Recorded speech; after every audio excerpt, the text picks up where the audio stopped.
ድምፀ መጻሕፍት።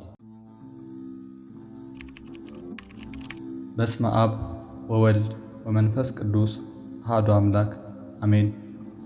አንዳንድ ሰዎች እጅግ የጠለቀ ሐዘንና መቆርቆር ውስጥ ሲገቡ እግዚአብሔር ትቶኛል፣ የእስራኤል አምላክ ረስቶኛል ብለው ሲያማርሩ ሰማቸዋለሁ።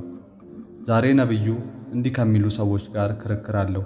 በውኑ ሴት ከማኅፀኗ ለተወለደው ልጅ እስከማትራራ ድረስ ሕፃኗን ትረሳ ዘንድ ትችላለችን? በማለት ይጠይቃቸዋል። ትንቢተ ኢሳይያስ ምዕራፍ 49 ከቁጥር 14። ይህም ማለት ሴቷ ከማኅፀኗ የተወለደው ልጇን ልትረሳ ዘንድ እንደማይቻላት እግዚአብሔርም ሰውን ይረሳ ዘንድ ባሕሪው አይደለም እያላቸው ነው። ነቢዩ ይህን ምሳሌና ማነጻጸሪያ አንስቶ ክርክር መግጠም የፈለገው እያንዳንዷ እናት ለልጇ ያላትን ጥልቅ ፍቅር ስለሚያውቅ ነው። ሆኖም ይህን ያህል የምናቆለጳጵሰው የእናት ፍቅር ከእግዚአብሔር ፍቅር ጋር ሲነጻጸር እዚህ ግባ የሚባል አይደለም።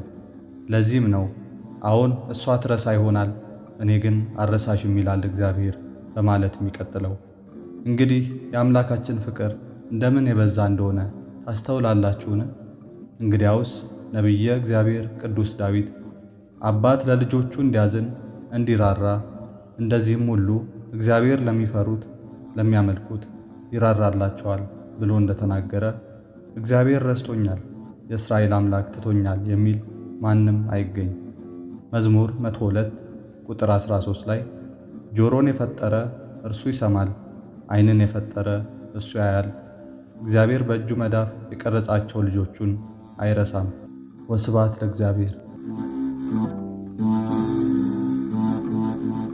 ድምፀ መጻሕፍት።